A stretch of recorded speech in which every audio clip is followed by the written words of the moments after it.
Chag Sameach and Good Yontif, everyone. I'm Cantor David Prozer of Kehilat Bet HaMidrash, Kempsville Conservative Synagogue in Virginia Beach. And today I'm discussing the Yom Tov Torah readings for the 2 days of Shavuot, which occur this year on Friday, May 29th, and Shabbat, May 30th. Of the three pilgrimage festivals, surely Shavuot is the least understood and the least celebrated by the majority of American Jews. Passover has the popularity of the Seder, and Sukkot has the symbolism of the Sukkah, but Shavuot, unfortunately, has become known as the holiday on which we eat blintzes. What makes this a sad tale is the fact that Shavuot commemorates the most important narrative in all of Judaism. While the escape from Egypt, remembered and celebrated on Passover, begins the Jewish saga of the birth of a nation, the Exodus is actually only a prelude to something bigger. Judaism is only partially about freedom. Our freedom must lead to commitment. The heart of Judaism is the marriage of God and Israel at Sinai, the revelation of the Torah. Shavuot starts the Jewish way of life. On Friday, the first day of Shavuot, as we do on every Yontif, we take out two scrolls. The Torah reading from the first scroll is from the book of Shemot, the book of Exodus, chapters 19 and 20 in the Parsha of Yitro. You can find it beginning on page 436 of the Eitz Chaim Chumash and page 290 of the Hertz. If we were in a regular minyan and not meeting on Zoom, we would read 5 aliyot. Each Yom Tov's Torah reading, as one would expect, is tied to an aspect of the observance of that particular holiday. Today's reading for Shavuot is no exception. It describes the events surrounding the arrival of the Israelites at the wilderness of Sinai in the third month following their redemption from Egyptian slavery and their preparation for Matan Torah, the giving of the Torah, or more specifically, the Aseret Dibrot, the Decalogue. In chapter 19, God calls upon the people to be a kingdom of priests unto him and a holy nation. Moshe transmits the words of God unto the elders and to the people of Israel, and they answer, Kol asher diber Hashem na'aseh, all that the Lord hath spoken, we will do. God instructs the people to prepare for 3 days to receive his words. They wash themselves and their clothes and are instructed not to approach the mountain. In chapter 20, God speaks from Sinai, beginning, I am the Lord your God, who brought you out of the land of Egypt, and continues through the Aseret Dibrot.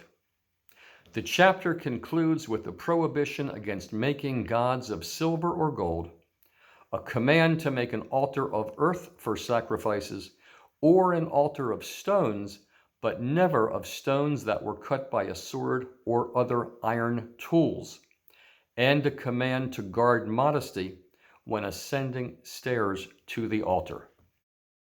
We would then take the second scroll to read the Maftir portion.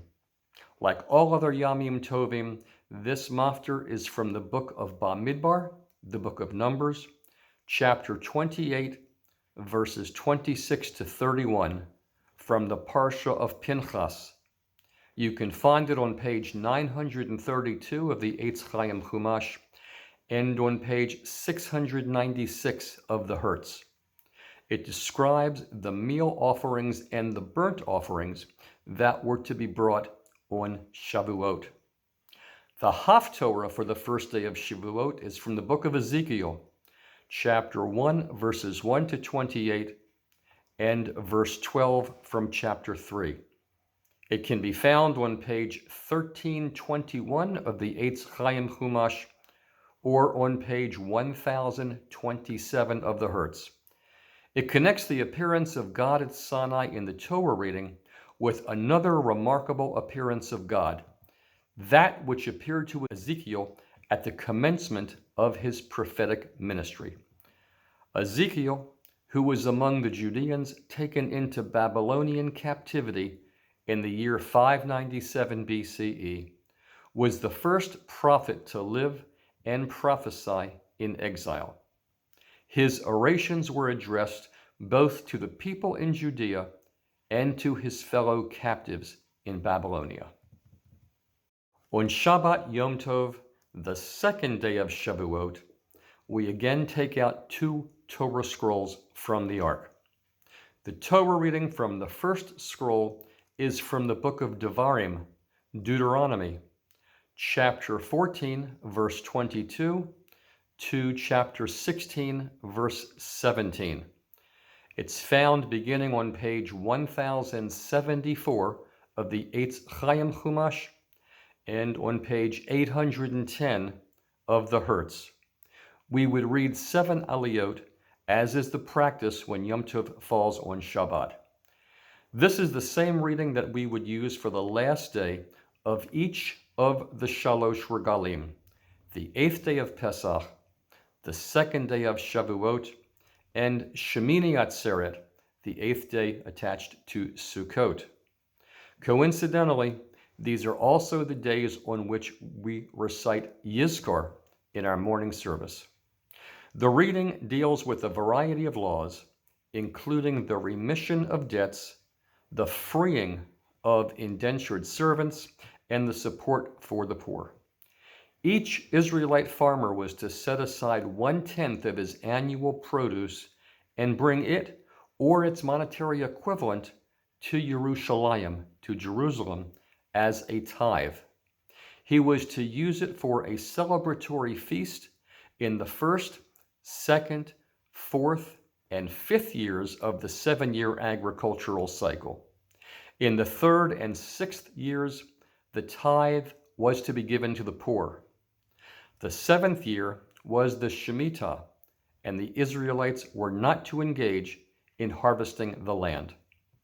The reading concludes with a comprehensive description of the 3 pilgrimage festivals. The mafter for the 2nd day of Yom Tov is the same mafter that we read yesterday on the 1st day. It's from the book of Bamidbar, the book of Numbers, chapter 28, verses 26 to 31, from the Parsha of Pinchas, found on page 932 of the Eitz Chaim Chumash, or page 696 of the Hertz. It describes the meal offerings and sacrifices that were to be brought on Shavuot.